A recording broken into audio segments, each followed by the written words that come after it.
बच्चों, आज हम मृदा के बारे में पढ़ेंगे। मृदा एक प्राकृतिक संसाधन है और जो प्राकृतिक संसाधन है वो 8 प्रकार के होते हैं। मृदा जल, वन, जीव जंतु, खनिज, शक्ति के स्रोत, वायु और भूमि। आज हम सर्वप्रथम मृदा के बारे में पढ़ेंगे। और मृदा अर्थात मिट्टी ये किसानों की अमूल्य संपदा है। हमारा जो देश है मिट्टी के कारण ही इतना विकसित और विकासशील देश है। डॉक्टर बेनेट के अनुसार मृदा भूपृष्ठ पर मिलने वाले असंगठित पदार्थों की वह ऊपरी परत है जो मूल चट्टानों या वनस्पति के योग से बनती है। धरातल के अधिकतर भाग में मृदा ही पाई जाती है और मृदा मूल चट्टानों और जैव पदार्थों का सम्मिश्रण होती है।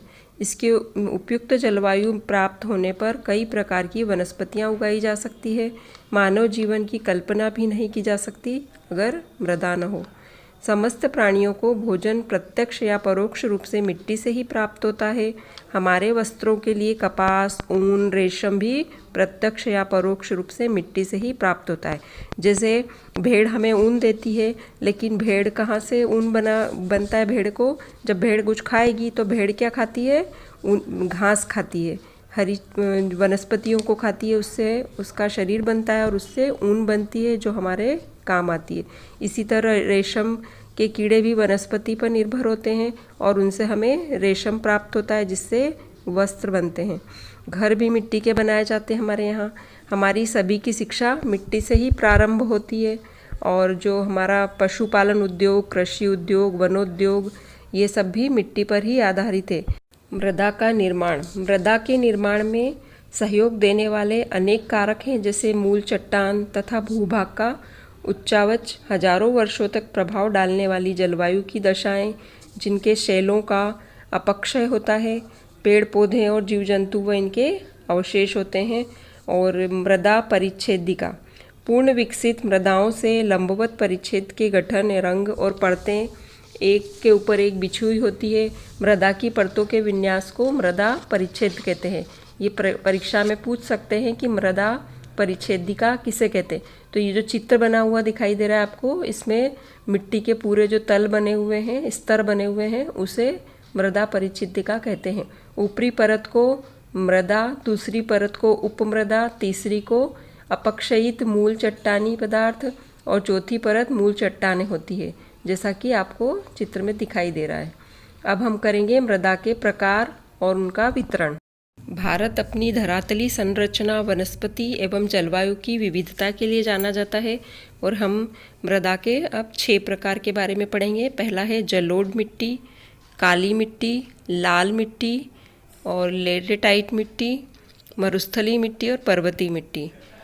पहला है जलोढ़ मिट्टी। इसे कांप, दोमट, कछारी, चिकनी मिट्टी भी कहते हैं और इसका रंग हल्का भूरा होता है और ये खुदाई में 490 मीटर गहराई तक प्राप्त होती है।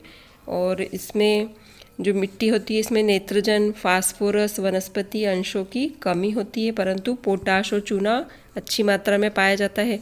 यह मिट्टी हिमालय के निकलने वाली नदियों से प्राप्त होती है। जो सतलुज, गंगा, ब्रह्मपुत्र ये सब नदियां हैं, इनसे ये मिट्टी बहकर आती है। मिट्टी के इन बारीक कणों को जलोढ़क कहते हैं। इस मिट्टी में विभिन्न मात्रा में रेत और मृत्तिका पाई जाती है और यह मिट्टी पंजाब, हरियाणा, उत्तर प्रदेश, उत्तराखंड, बिहार, पश्चिम बंगाल, असम, मेघालय, राजस्थान, उत्तर पूर्वी राजस्थान में हमें प्राप्त होती है। और अब हम पढ़ेंगे काली या रेगड़ मिट्टी। इस मिट्टी को रेगड़ या कपास वाली मिट्टी कहते हैं। काली मिट्टी में जो है ना, कपास बहुत अच्छा होता है। इसका रंग गहरा काला, कणों की बनावट बारीक और घनी होती है। इसमें अधिक देर तक जल एवं नमी ठहर सकती है। ये मिट्टी ज़्यादा देर तक गीली रहती है। इस मिट्टी में चूना, पोटेशियम, मैग्नीशियम, एल्यूमिनियम और लोहा पर्याप्त मात्रा में पाया जाता है, किंतु फास्फोरस और नाइट्रोजन तथा जीवांश का अभाव होता है। इसमें रासायनिक तत्वों की मात्रा अधिक होती है और सूख जाने पर इसमें दरारें पड़ जाती है और वायु के मिश्रण की सहायता से इसकी दरारें बनती है। इसे स्वतः ही जुताई वाली मिट्टी भी कहा जा सकता है। भारत में यह मिट्टी गुजरात से अमरकंटक तक और बेलगांव से गुना तक पाई जाती है। यह मिट्टी महाराष्ट्र के विदर्भ, खानदेश, मराठावाड़ा, मध्य प्रदेश में, उड़ीसा की दक्षिण भाग, कर्नाटक के उत्तरी जिलों, आंध्र प्रदेश तथा बुंदेलखंड में भी प्राप्त होती है। यह मिट्टी कपास, दाल इन सब के लिए बहुत ही अच्छी उपयुक्त मिट्टी है। अब हम पढ़ेंगे तीसरी, लाल मिट्टी।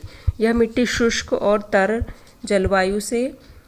जलवायु में प्राचीन रवेदार और परिवर्तित चट्टानों के टूट टूट कर बनती है। ताप्ती नदी घाटी में पहाड़ियों के ढालों पर लगातार अधिक गर्मी पड़ने के कारण ये मिट्टी हमें प्राप्त होती है और इसका रंग लाल रंग होता है। कहीं कहीं हल्का भूरा और चॉकलेटी पीला रंग भी प्राप्त होता है। अनेक प्रकार की चट्टानों से बनी हुई होने के कारण इसमें उर्वरा शक्ति की भिन्नता पाई जाती है। यह मिट्टी अत्यंत रंध्रयुक्त होती है। इसमें मतलब छोटे छोटे छेद होते हैं इस मिट्टी के बीच में दिखाई देते हैं। यह अत्यंत बारीक, गहरी और उपजाऊ होती है। इसमें लोहा, एल्यूमिनियम और चूना बहुत अधिक होता है। शुष्क और ऊंचे मैदानों में पाई जाती है और यह मिट्टी उपजाऊ नहीं होती क्योंकि यहाँ की मिट्टी हल्के रंग की और कम पथरीली होती है, किंतु निम्न भूमि के क्षेत्र में मिट्टी अधिक गहरी और उपजाऊ और लाल रंग की होती है। यह मिट्टी उत्तर प्रदेश के बुंदेलखंड के से लेकर दक्षिण के प्रायद्वीप तक प्राप्त होती है। यह मध्य प्रदेश, छत्तीसगढ़, झारखंड, पश्चिम बंगाल, मेघालय, नागालैंड, उत्तर प्रदेश, राजस्थान, तमिलनाडु और महाराष्ट्र में मिलती है। मिट्टी में बाजरे की अच्छी फसल पैदा की जा सकती है, किंतु जहाँ गहरे लाल रंग की मिट्टी है वहाँ कपास, गेहूँ, दाल और मोटे अनाज के लिए उपयुक्त है। अब है चौथा प्रकार, लेटेराइट मिट्टी। इस मिट्टी का निर्माण ऐसे भागों में हुआ है जहाँ शुष्क व तर मौसम बारी बारी से होता है। तर मतलब गीला। यह मिट्टी लेटेराइट चट्टानों की टूट फूट से बनती है। यह मिट्टी चौरस उच्च भूमि पर मिलती है। इसमें चूना, फास्फोरस, पोटाश कम मिलता है, किंतु वनस्पति अंश पर्याप्त होता है। गहरी लेटेराइट मिट्टी में लोहा, ऑक्साइड और पोटाश की अधिक मात्रा होती है और यह मिट्टी 3 प्रकार की होती है, गहरी लाल, सफ़ेद और गहरी जल वाली। यह तमिलनाडु के पहाड़ी भागों के निचले क्षेत्रों में, कर्नाटक के कुर्ग जिले, केरल राज्य के चौड़े समुद्री तट पर, महाराष्ट्र के रत्नगिरी जिले, पश्चिम बंगाल के बेसाल्ट और ग्रेनाइट पहाड़ियों के बीच तथा उड़ीसा के पठार के ऊपरी भागों में मिलती है।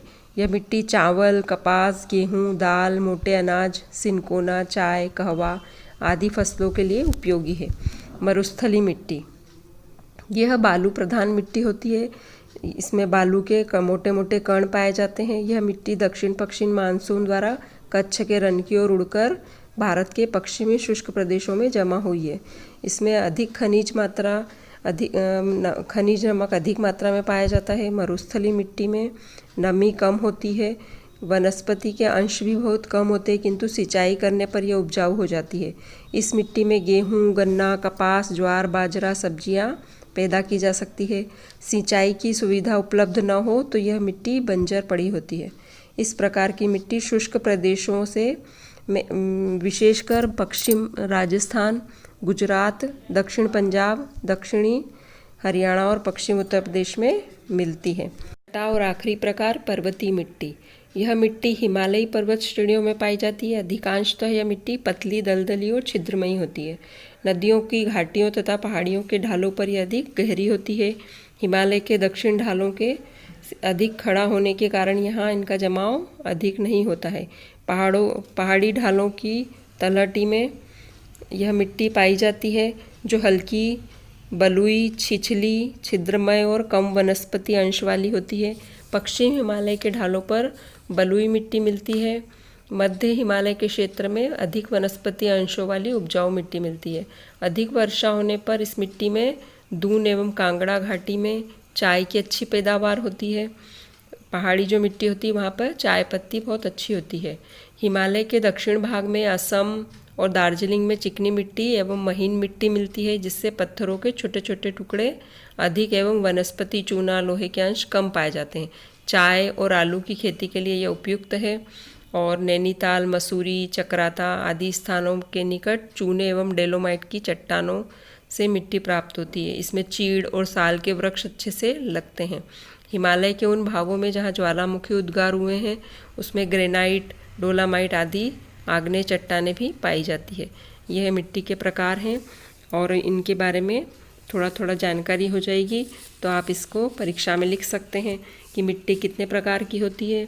6 प्रकार की है और उसमें क्या क्या उगाया जा सकता है। इसके एक कॉलम बना के कॉपी में और उनको लिख के और याद कर सकते हो। और जो है एक प्रश्न ये है, मृदा परिच्छेदिका किसे कहते हैं? तो ये मैंने बताया था, मिट्टी के जो स्तर होते हैं ज़मीन के अंदर 4 स्तर होते हैं, उसे मृदा परिच्छेदिका कहते हैं। धन्यवाद।